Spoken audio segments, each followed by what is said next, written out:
C'est parti pour les interviews de l'IA, ce nouveau rendez-vous de Smart Tech qui est entièrement dédié à ceux qui font l'actualité dans ce domaine, l'intelligence artificielle.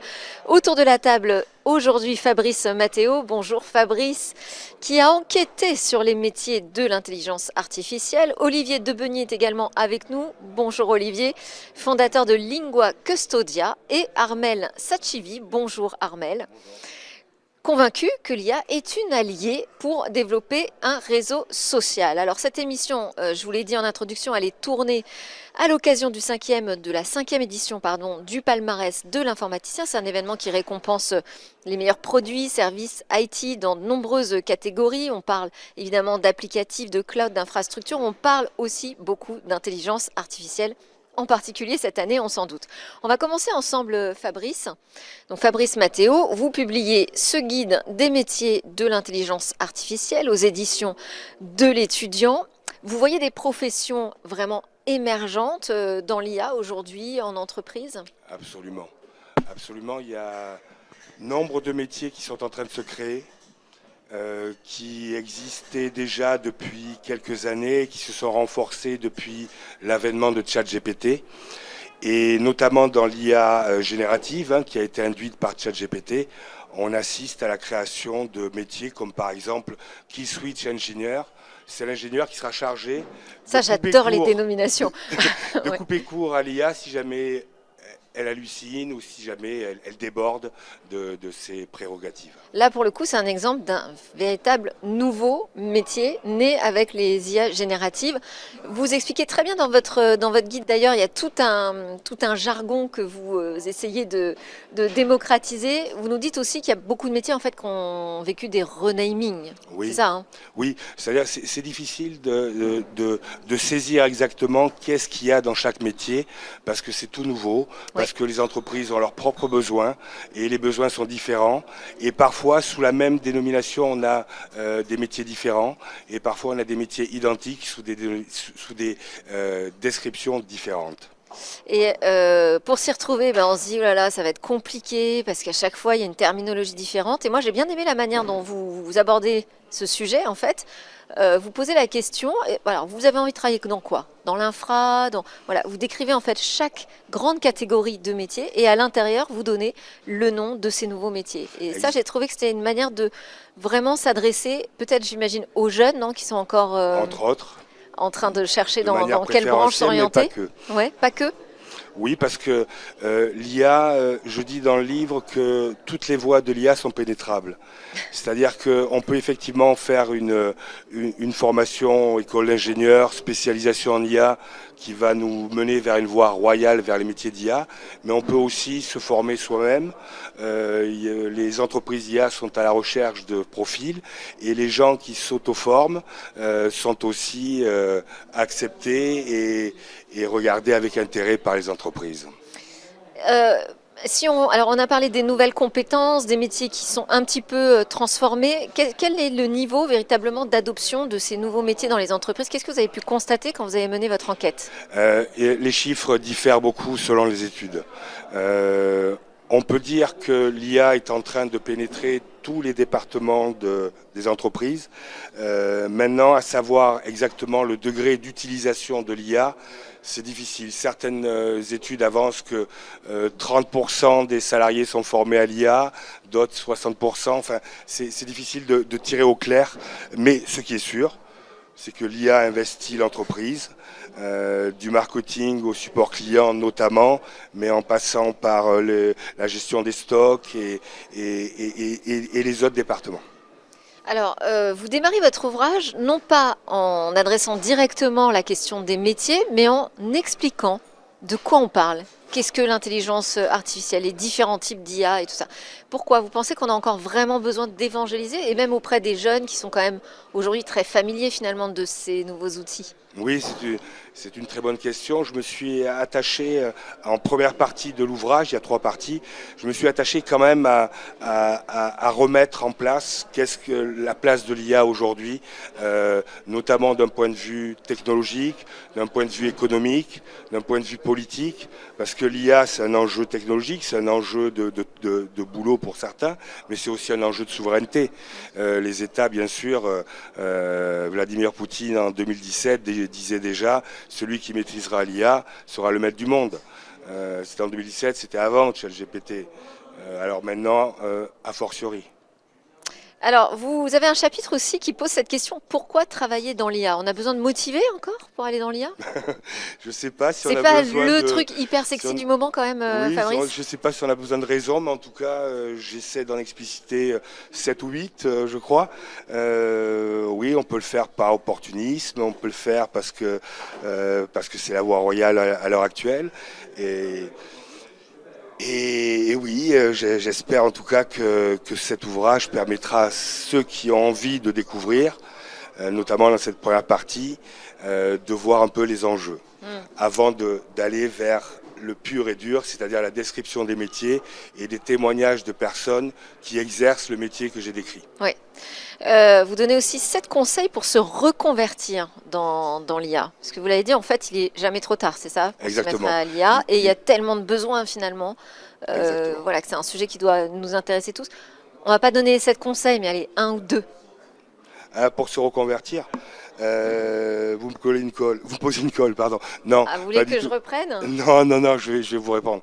Je pense que pour se reconvertir, la meilleure façon, c'est tout d'abord d'arriver à préciser quelles sont nos compétences et quelles sont les compétences que l'on veut acquérir. Les compétences que l'on veut acquérir, je l'ai déjà dit, on peut les acquérir par les écoles, par la formation en alternance, par la formation continue, et on peut même les acquérir soi-même par des tutos, par l'auto-formation dont on parlait, qui est, je crois, assez importante dans ce domaine, parce que les profils manquent.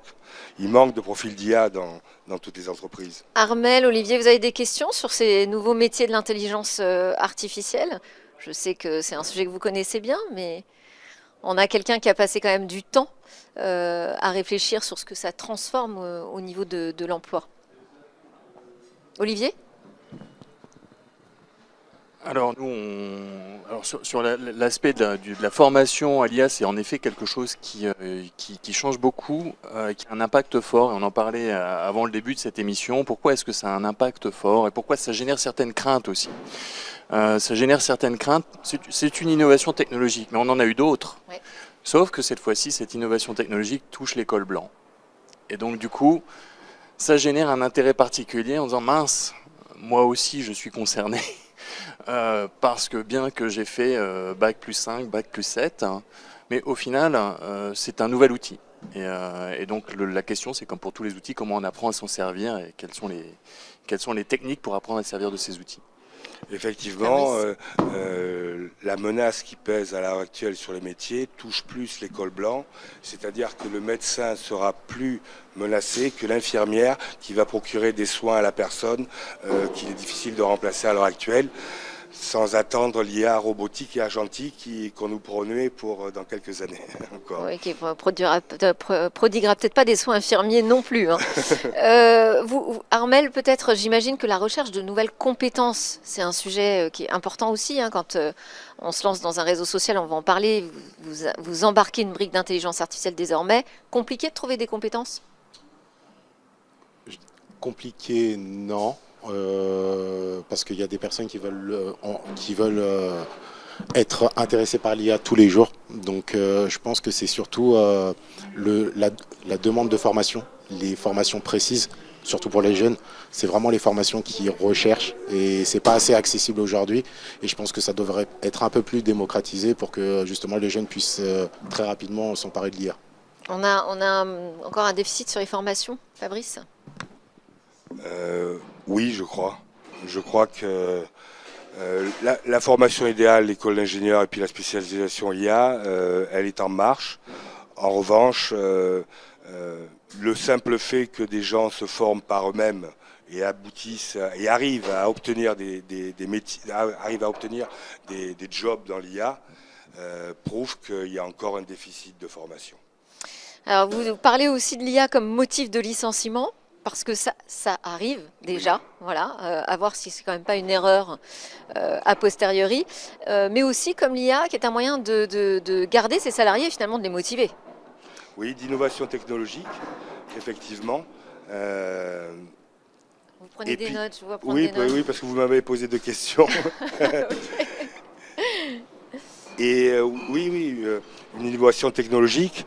Et pour les salariés, vous me disiez, C'est un moyen aussi de les garder. oui, notamment en cybersécurité, Ah oui. parce que, ou en IT de manière plus générale, mais les personnes qui sont spécialisées en IT et qui procurent un travail dans l'entreprise régulier tous les jours sont souvent happés par des petites fonctions qui les gênent dans leur travail. Et l'IA peut répondre à ça. L'IA peut répondre à certaines questions qui sont très simples et eux peuvent se concentrer sur des tâches à valeur ajoutée. Alors, on passe à Olivier. Olivier Debeny, donc fondateur et président de Lingua Custodia. C'est une fintech qui est spécialisée depuis plus de 10 ans dans la création de modèles d'IA pour le secteur financier. Vous avez annoncé récemment d'ailleurs être lauréat de France 2030, donc félicitations, avec le soutien de BPI France et un travail en commun avec l'AGFI. Vous dites que vous allez construire un LLM qui va être spécifiquement dédié à ce secteur de la finance, j'imagine en français. Pourquoi on a un besoin spécifique aujourd'hui dans ce secteur d'avoir un LLM de plus, parce qu'on en a tellement déjà des LLM, Olivier.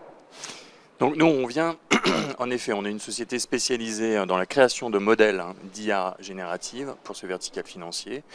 On fait ça depuis 10 ans, on vient de l'univers au départ de la traduction automatique qui est un des cas d'usage de l'IA générative. L'IA générative aujourd'hui résume des textes, réécrit des textes, compare des textes ou traduit des textes. Et donc on a fait une évolution naturelle. Elle est très très efficace sur la traduction. Alors oui, mais là encore, des termes simples, même au sein même de l'univers financier, un terme comme turnover peut signifier revenu ou peut signifier taux de rotation si on est dans la gestion d'actifs.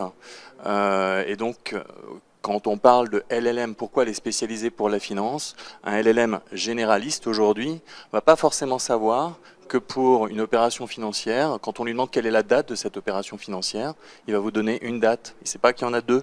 Il y a une date de valeur et une date de règlement. Voilà.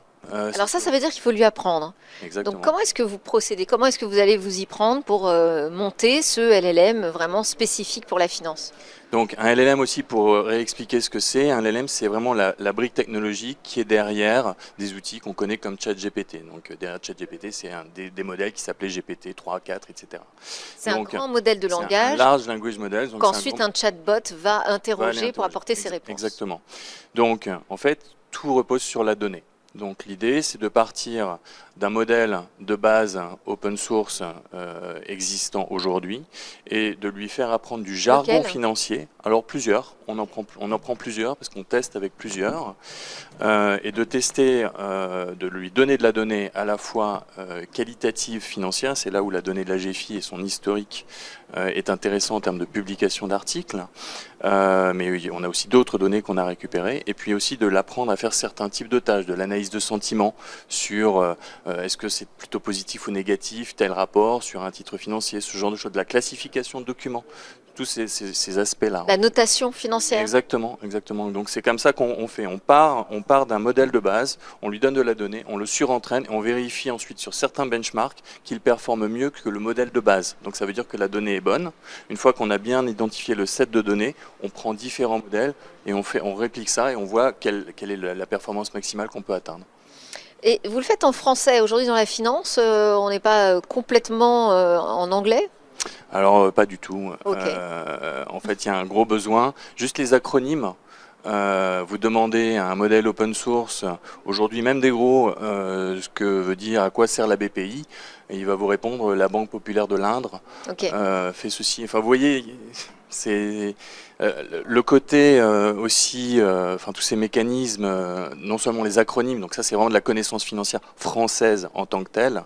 Et puis ensuite, il y a des mécanismes spécifiques à savoir pour la France, connaître le mécanisme, le financement de la sécurité sociale. Enfin, voilà, des LLM, c'est une encyclopédie, c'est de la connaissance.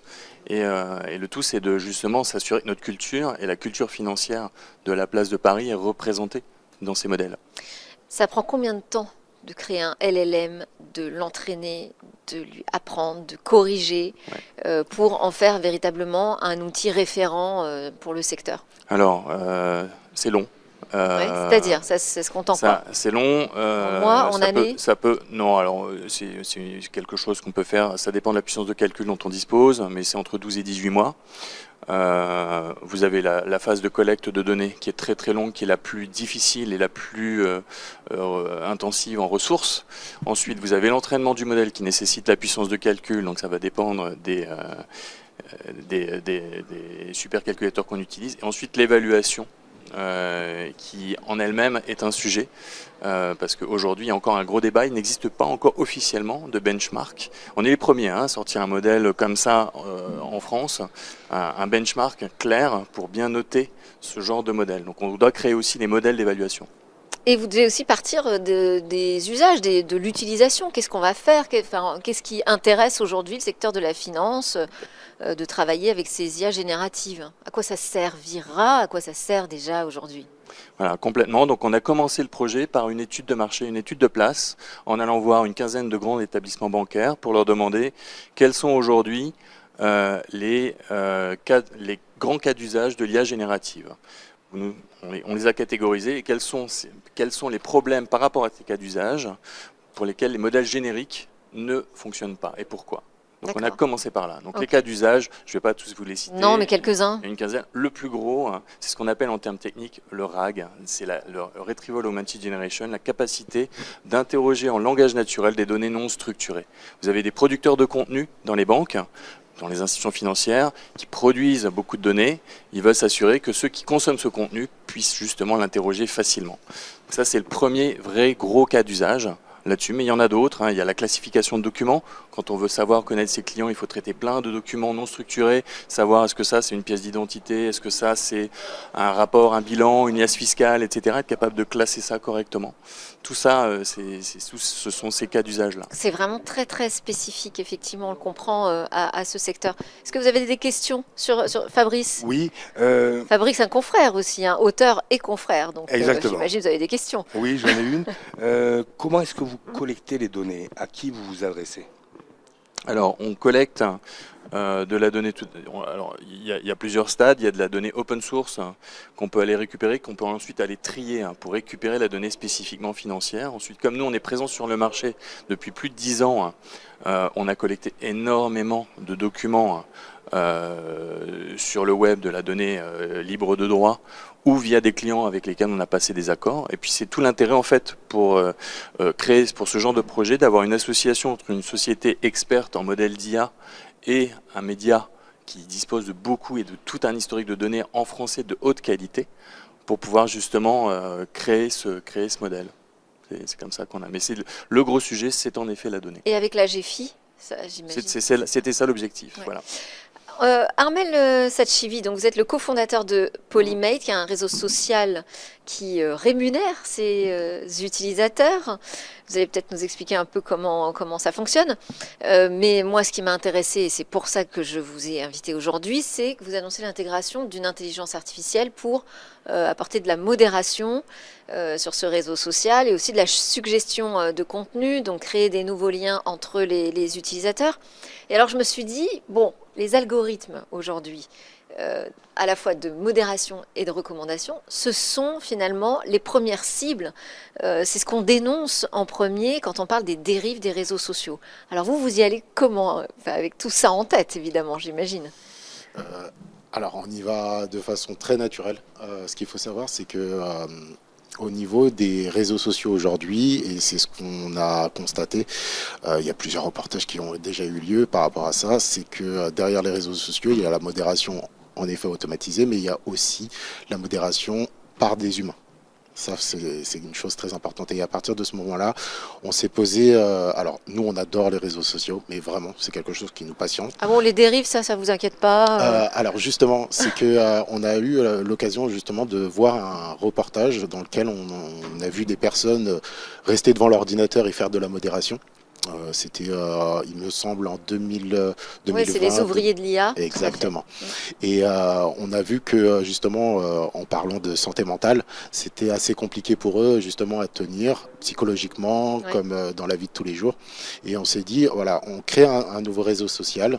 Quelle est la brique qu'on doit pouvoir intégrer pour pouvoir justement pallier à cette modération et de deux, à cette... Donc en fait, l'idée, c'était de retirer de la pénibilité dans le Exactement. travail de modération. Exactement, Ok. exactement. Donc on pense que c'est quelque chose d'important, mais vraiment au niveau des réseaux sociaux, parce que des gens qui restent devant les ordinateurs toute la journée et qui regardent des contenus qui sont parfois très violents, la santé mentale, ça touche. Et aujourd'hui, Mais là, ça veut dire que vous allez basculer en 100% modération IA ou en partie? alors, nous, on s'est positionné sur un secteur, on va dire, assez simplifié. Alors, il faut savoir moi, je suis autodidacte. Donc, ça veut dire que j'ai pas fait de grandes études. Et moi, mon but, c'est d'avoir quelque chose de concret très rapidement et opérationnel pour le client. Donc, lorsqu'on a lancé le réseau social, au niveau de l'IA, on l'a utilisé pour faire de la modération. Aujourd'hui, malgré justement de très bonnes formations, de très bons ingénieurs qui travaillent sur l'IA tous les jours, on n'est pas encore à 100% des capacités IA. Mais je pense que demain, on aura la capacité de faire une modération sur les réseaux sociaux, automatisée directement grâce à l'IA. Donc à partir de ce moment-là, nous, notre but, il est très simple, c'est de nous placer entre aujourd'hui et demain. Donc la finalisation de l'IA, de la modération et le fait que les personnes sortent petit à petit de cet univers, on va dire, de modérateurs qui Mais pèsent sur sur le la fait santé. que ça puisse servir aussi, vous allez l'utiliser pour faire des recommandations de connexion entre les utilisateurs de votre réseau social Polymate. Aujourd'hui, c'est quelque chose qui inquiète, cette manipulation algorithmique. Alors, ça inquiète, oui et non, je dirais ça. Je dirais non parce que Ça veut dire qu'il faut être hyper transparent. En fait, c'est ça. c'est là où je vous emmène, c'est que sur les grandes plateformes sociales, que ce soit américaines ou chinoises, il y a une forme d'opacité qui est dénoncée sur la manière dont justement les contenus sont modérés, poussés, les Exactement. recommandations. On se dit, tiens, c'est bizarre, pourquoi je reçois cette recommandation? Il n'y aurait pas une intention derrière Exactement. d'influence, de manipulation. Comment est-ce que vous allez jouer, vous, sur la transparence là-dessus? Alors, c'est très simple. C'est que on n'a pas forcément de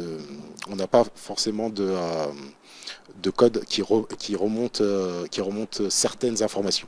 Grosso modo, c'est l'utilisateur qui est libre de ses accès et c'est ce qu'on a mis en avant. C'est-à-dire que si vous voulez regarder un contenu, vous pouvez aller voir ce contenu-là. On ne vous pousse pas de contenu. Donc, grosso modo, comment ça fonctionne? Vous pouvez suivre une personne. Et à partir de ce moment-là, lorsque vous suivez cette personne, vous avez la possibilité de voir son contenu. En échange de ce contenu, une page publicitaire va se lancer et cette personne va être rémunérée. Donc en fait, vous avez une totale autonomie de pensée et une totale autonomie de pouvoir sélectionner le contenu que vous souhaitez voir. On ne pousse pas de contenu. Qu'est-ce On qui vous laisse fait libre. l'algorithme alors en matière de recommandations? Alors justement, il ne fait pas de recommandation directe. Ça sera une recommandation sur plutôt la partie information et actualité. Donc c'est une partie qu'on est en train de développer là actuellement.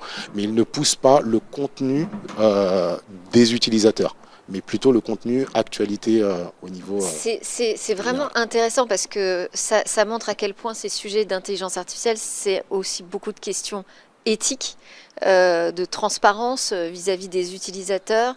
Là, j'ai envie de dire, je vous cherche là-dessus parce que le réseau social, c'est le sujet le plus polémique du moment et c'est facile de vous interroger là-dessus. Mais j'imagine que ces questions éthiques, elles se posent aussi quand on monte un LLM dans la finance. Enfin, non, Olivier?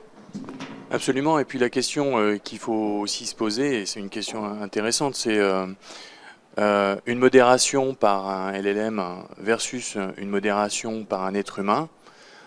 Un être humain pourra peut-être se tromper ou s'il y a un problème faire passer des choses. Un LLM pourra peut-être halluciner, ne pas comprendre quelque chose, laisser passer des choses. Par contre, on va considérer que c'est pas acceptable que le LLM fasse passer des choses. Et c'est la façon, en fait, c'est bien ça, en fait, c'est parce que l'IA, fondamentalement, c'est un outil d'augmentation, hein. C'est pas, mais c'est comme un être humain, ça peut aussi se tromper. Par contre, bon, voilà. Et donc, c'est tout ce débat-là. Et ça, ces débats, on le voit dans toutes les entreprises. Ouais. Une entreprise automobile qui veut vérifier de la vérification des pièces défectueuses et automatiser ça par de l'IA générative en vérifiant avec des photos, ça, versus un contrôle humain de pièces, qui est un peu la même chose qu'une modération dans les faits. Au final, quand on regarde les chiffres, on va peut-être s'apercevoir que l'IA générative, en fait, a de meilleurs scores, mais peut encore se tromper. Et donc, le responsable qualité va dire, bah non, finalement, on va quand même laisser des êtres humains faire ça. Bon, c'est un sujet difficile, c'est un sujet, mais ça fait partie de l'évolution On tolère comme et de l'adoption dont niveau on parlait tout d'erreur, à l'heure aussi. finalement. Ouais. J'avais une question, est-ce que vous allez vous en servir aussi de l'IA pour faciliter la création de contenu sur le réseau social? Alors oui, on a déjà commencé. On a déjà commencé. Le but, c'est que, en gros, nous, au niveau de Polymath, on sait que l'IA va permettre de faciliter les publications. Mais on veut laisser le côté créatif aux utilisateurs. C'est-à-dire que... bon, Et donc, alors, très concrètement, ouais. que- Alors, très concrètement... qu'est-ce que vous allez faire avec l'IA sur la création de contenu? Ouais. Alors, c'est la modérer. Ça, c'est important, modérer le contenu et à partir de ce moment-là, améliorer tout ce qui est visualisation d'images, donc améliorer les images et générer du texte, faciliter la D'accord, génération. donc la création reste Exactement. vraiment du côté de C'est l'utilisateur, ça. mais il va y avoir de l'amélioration Exactement. qui va être apportée. Très bien, merci beaucoup Armel Satchivi, vous êtes, je le rappelle, le cofondateur de Polymath ou Polymate, comme on veut. Olivier Debeny, merci aussi d'avoir été avec nous, fondateur de Lingua Custodia, et Fabrice Matteo, journaliste et auteur de cet ouvrage sur les métiers de l'intelligence artificielle. C'était Smartech. Merci à vous de nous avoir suivis. C'était les interviews de l'IA. On se retrouve très vite. À bientôt.